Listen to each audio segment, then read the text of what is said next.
Should we try that? Does that sound okay? Sorry, good. Oh, now, I'll betray two anxieties first of all. One is that I'm conscious that Andy Burnham is due to arrive at 3 o'clock, isn't he?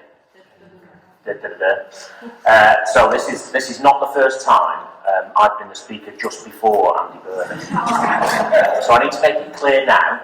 The last time I was the speaker just before Andy Burnham, I got a message just before I started to speak where they said, "You're stuck in traffic. Can you just carry on talking?" I'm going to make it clear, I'm not just going to carry on talking. So I'm going to do my bit, and then I think it will give people a chance for a comfort break before you arrive. Second anxiety I was going to mention is that I've been at a table all morning with Valerie, who is a bit of an expert in public speaking and has been giving me and Rebecca a bit of coaching. So I'm conscious that as I'm doing this, I'm kind of being marked as well. So what I'm going to do is I'm going to do a bit of an update on stuff that's been happening in the health and social care world. I'm also going to recognise, and that there'll be a few people in the room who know that I've kind of done this every year for a little while now, since the start of devolution. So there'll be a bit of this that is recognising that I'm not describing plans, I'm describing things that should be in place and people should be feeling the difference of. So a big part of this, I think, is it starting to feel real yet? So there'll be some of you thinking, "Oh no, it's Warren again. We've heard this before. I'm going to tell you now. I still don't feel like I can contact my GP." There'll be some of you who's saying, "Who's this joker? I've never seen him before." And between those things, hopefully we'll have a bit of an update. I'm going to do a couple of specific things. I think I'm going to reference a couple of specific things where I know we're doing work with the Young People's Network itself that I think is important. So I'll try and kind of bounce through and then leave a bit of time for questions. If we don't have enough time for the questions, I've got no problem if we gather them in, and I'll organise a kind of response to every question that's come in that's relevant to health and care, if that's helpful. So if we move on to the next one, because I've covered a bit of that. So the first warning is, now that I've seen James's slides, my slides are rubbish. There's loads of words on all of them, so I'm going to have a go at just trying to channel what the key message is for each of those slides, because there is no, and it'd be lovely to take them away with you, and you can read them at your leisure, but there's no way you're going to get the gist of this by anything other than looking and listening to me. So first thing is, and I do want to echo, I want to call her Councillor Jude now. Councillor Jude, me and Jude used to work together years and years and years ago, and we were just colleagues then, but now Jude has been elevated by the electorate to the position of councillor, so I'm going to call her Councillor Jude because I know it'll really, really wind her up. So I'm going to echo a bit of what Councillor Jude said at the start, that is, actually we're all on the same mission here, aren't we? It's Greater Manchester. We all stand behind the Greater Manchester strategy. We've all got the same vision, that we want Greater Manchester to be the best place in the world for people to grow up, to get on, and to grow old. And that means all of the public services need to face in the same direction. And so part of what I'm going to describe is just going to recognise that this bit hasn't changed, and I've said the same thing for the last 4 years that I've been coming here to this network, and it's exactly the same. We know that fragmented public services that don't speak to each other, public services that don't relate to the communities they serve, aren't going to serve people well, aren't going to help achieve the outcomes that we want. So our mission to converge, align and integrate public services in every neighbourhood, in every part of Greater Manchester is the same. So there's stuff about the Greater Manchester strategy, about integrating public services, about making them relevant to the communities where they live, and making sure that there is a relationship and a dialogue between those communities and their public services is still a critical mission for us. We are integrating health and social care.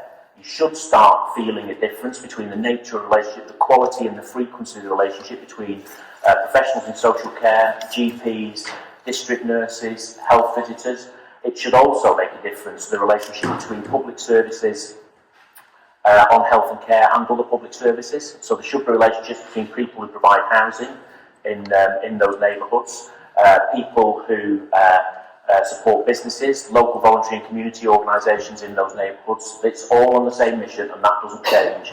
And for as long as we're here, that can't change until it feels like we're talking to one public service. So some of the things that Suzanne and Ollie described should start to melt away if we've got not meeting people with the chaos of 60 or 70 fragmented public services, but no wrong front door for any kind of help or support that people need. And I think what that means in practice is that this has got to be about a bit more than just integrating services. We should be able to take that for granted because some of us are paid to act in an integrated way.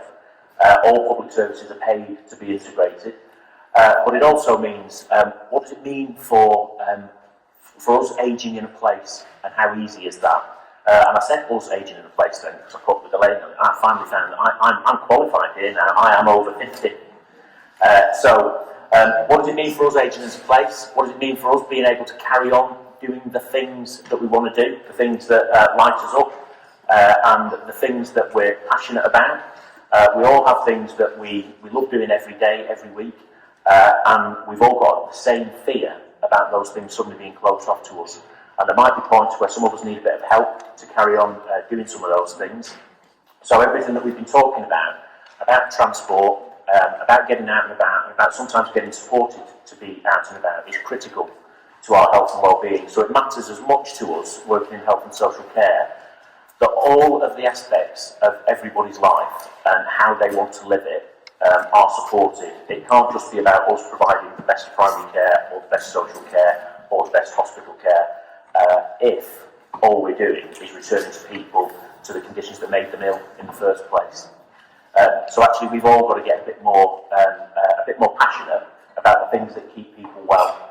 And by the same token, this isn't all just about public services that we provide for people. It's about the nature of the relationships between those people in those neighbourhoods as well. So it is about our friendships, our connections, our social groups, and how we're supported to be able to keep those going and make sure that things like, for example, a diagnosis of dementia doesn't suddenly start to interrupt everybody's social life and the phone doesn't stop ringing.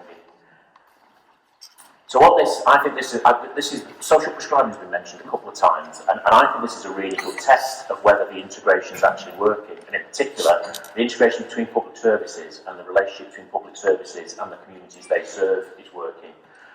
So I think we're at the point now where we've got all 10 parts of Greater Manchester have some kind of social prescribing infrastructure.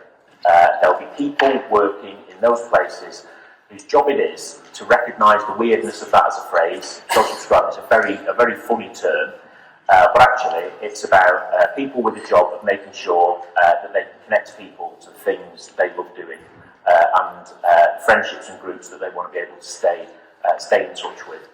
Now I think the real test of that, if it is genuinely starting to happen in every part of Greater Manchester, is how real and how connected does that feel. So I'm conscious that a lot of people here today will certainly be part of a local community group, but actually a lot of you will be part of many more groups. And we'll have people who run groups, people who volunteer for Health Watch, people who run community activities, and I'm also conscious that you don't know that the people who might have the opportunity to send somebody in your direction, whether they know that you're there or not. So I'm thinking we're now at the stage where those people or those contacts that are operating these social prescribing models across all of Greater Manchester, how known are they to you and the groups that you sit on locally, the groups that you connect to locally, the activities that you're supporting? So I think we've got a publicity job to do there now. Communications job to say, actually it's there, that's who you contact. Because social prescribing and a GP knowing that responding to somebody's isolation or helping them to carry on with a hobby or a passion that they're keen to do is likely to mean that they are less likely to come back to a GP, they're less likely to need hospital care later on. So actually it's critical for those of us thinking, if we've convinced the GPs that it's a good thing to support people into community activities, we've got to make sure that actually those community activities are there and they're able to connect to those points of public service at the same time. So I think it's a bit of a test of whether there is a bottom-up movement to say if you're being real about social prescribing, you need to know what we've got going on in this place. Because integrating health and social care is quite hard. 180,000 health and care practitioners across Greater Manchester. We've got to convince every one of them that working together in this way is a brilliant thing to do. It will make their career more rewarding, and it will make the lives of the people, the residents they serve, more fulfilling. So actually we've all got an interest in making sure this stuff happens, and we might have to do it GP by GP, practice by practice, social worker by social worker. But actually, once we've done it, it'll stay forever, because the stories will start to convince people it's the right thing to do. Conscious of time, I'll zip through a bit. Access to primary care. And I noticed in the publications that were on the table, on each of the tables today, that there is still a major recommendation about how easy it is to get to see your GP. And a couple of years ago, when I was here, it would have been at the start of 2017, I think, we were talking then about investing in primary care just to expand the access, and that's appointments in the evenings and appointments at the weekend. And we've got the whole of Greater Manchester covered with that extended access. So there are 1,700 hours of more GP access in Greater Manchester. So at one level, that's a good thing.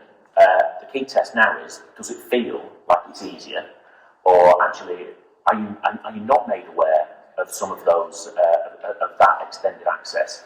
Is it being offered? Are people aware of it?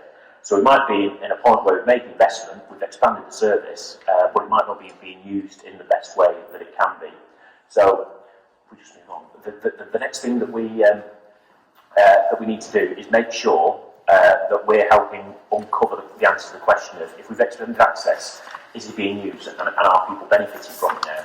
So we're going to do a piece of work in the next few months with Health Watch across Greater Manchester, just to ask that question.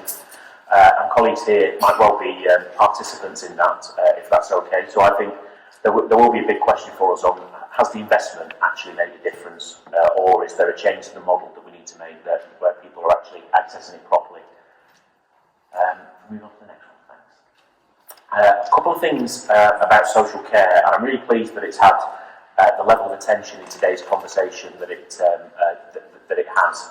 And there are parts of this where I think we've been really explicit through the discussion today that there is a major national conversation that needs to happen on social care. So whilst we're pursuing integrated health and social care, we know to a degree get stuck at a kind of Heath Robinson version of that, because the funding deal is different. The funding in the NHS has stayed more or less flat through the last 8 or 10 years. The funding for social care has fallen.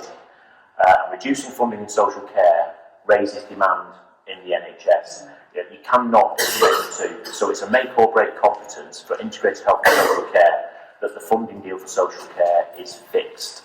It needs to be fixed on the same basis as the NHS, otherwise we are always tying together two things where the fit doesn't quite work. So there are parts of that are a big national conversation that we need to recognise, and I think we're all part of the campaign to say, actually, we need to sort out the national funding of social care.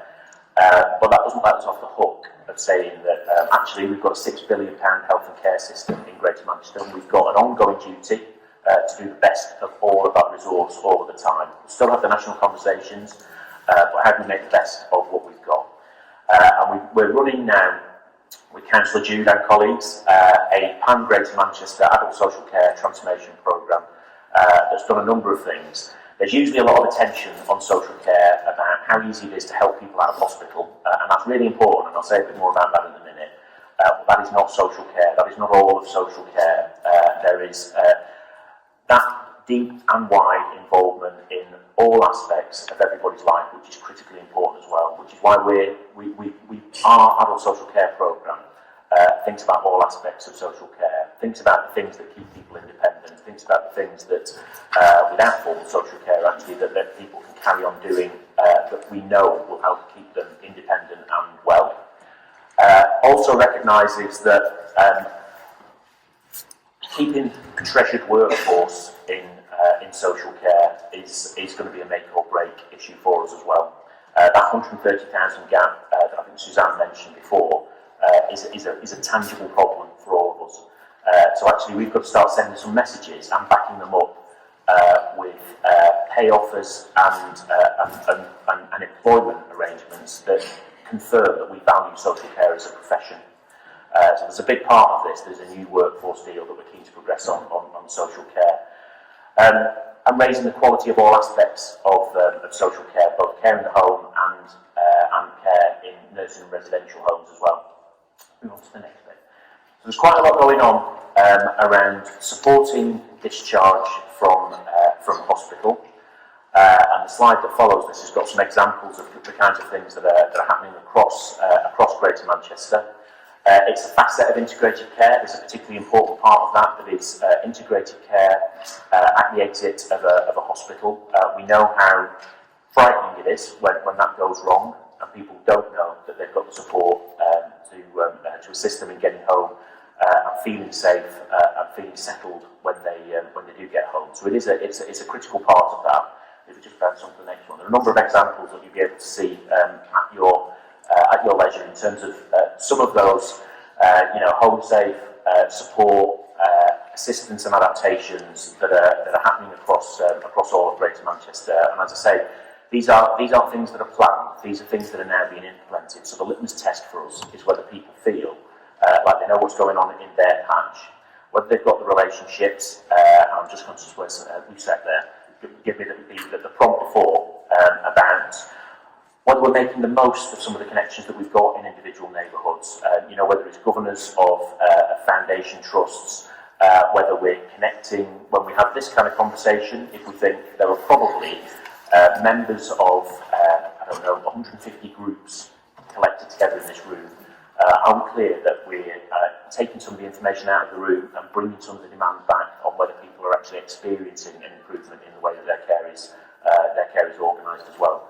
So there's a bit of this where I'm kind of shamelessly saying, if this isn't working, then let's use the network to let us know, and actually, if it is working, let's tell some of those stories as well. Let's try and gather the stories of where actually we think it's made a difference. But let's not be frightened of identifying where it actually doesn't feel like it's making a difference yet. Last bit, I think, yes.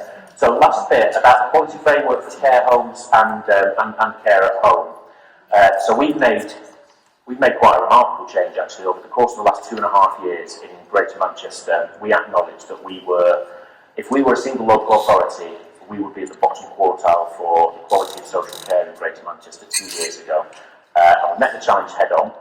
And Greater Manchester as a place has been the fastest improving area of the country in terms of the quality of social care. So now moved to 90% of care in the home, which is good or excellent, and 80% of care homes that are good or excellent. I think we've only got 4 inadequate care homes now.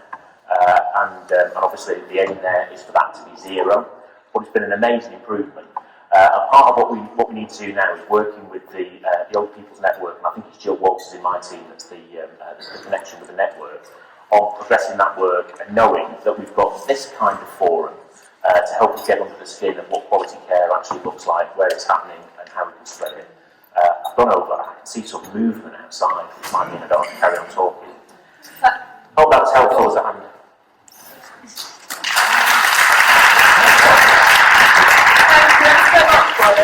I think if we just maybe take a couple of questions. I think, Amy, there's a question has already been arranged from Lucette, so I'm sorry about that. Here you go. I recently came across something which I think could potentially be a massive problem. Hospitals are holding clinics on Saturdays and Sundays. You come out of the clinic with a hospital prescription and you can't use the pharmacy, it's closed, which means you have to return to the pharmacy, which for some people is quite costly and difficult, but also you're going at a time when there are clinics, so there's twice as many people going to collect a prescription, and I think that something needs to be done to show that the pharmacies are open the whole time for the clinic going on. I think that's right, and I'm sure that is an issue. So what we'll realise is we're closing the gap on the problem of some of our services being 5-day office hours, and some of our services being 365-day, 24 hours. And actually, what you've identified there is even where we're expanding some of the service, you might find that critical parts of the end of that service aren't there. So I think we've got to collect them in, and it won't be universal. But there'll be a couple of pinch points, I think, where the connection hasn't been made, because we shouldn't have got to the stage really where we're doing weekend clinics with pharmacy at the end and pharmacy not available at the end. So I think we're going to have to do a bit of a stock take, I think, of where we've got a mismatch between 5-day and 7-day services, and where is it? Because there might be aspects that there isn't a problem. There'll be aspects of that life pharmacy where it is, and then just close the gap. Thanks very much, Warren. I think we'll just take one further question. We've got a question from Melanie from GM Gold, who's at table 8.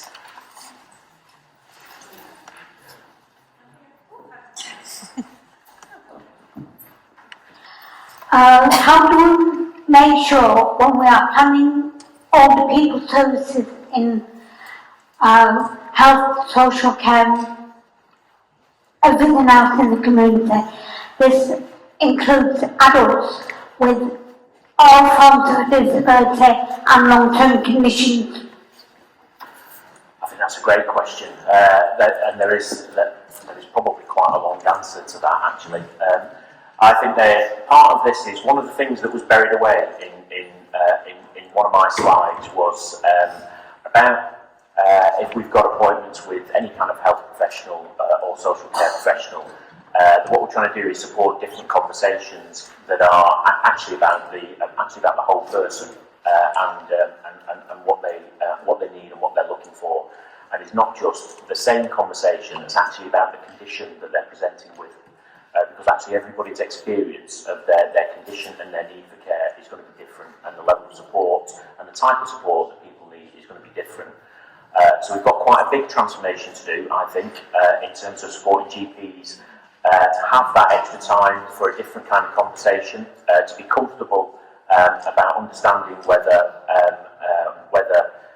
they are meeting the whole needs of that person, to know whether that person's likely to have more needs. So one of the things that was talked about was whether it should be clear in the GP record if somebody has a learning disability or autism or any other kind of need that is critical to any and all consultations that they might have, and whether they would be helped to be receptive to the care, whether that's identified early on, and then what are the kind of things that might help a more personalised response from a GP. And sometimes these things are called things like reasonable adjustments, but there is quite a lot of increasing evidence about things that make a difference and things that people should be considering to make sure, firstly, that the whole needs of the person are taken into account, and that is for everybody. But actually, where people have specific and additional needs, that we've got GPs that are comfortable with being able to offer that additional support as well. So there's quite a lot there about the personalisation of care. But quite a lot of evidence that we're gathering in from different practitioners about the things that feel like they make a difference and the things that support people to have a better experience in terms of planning for their care as well. Thank you very much, Warren. Can we have a round of applause?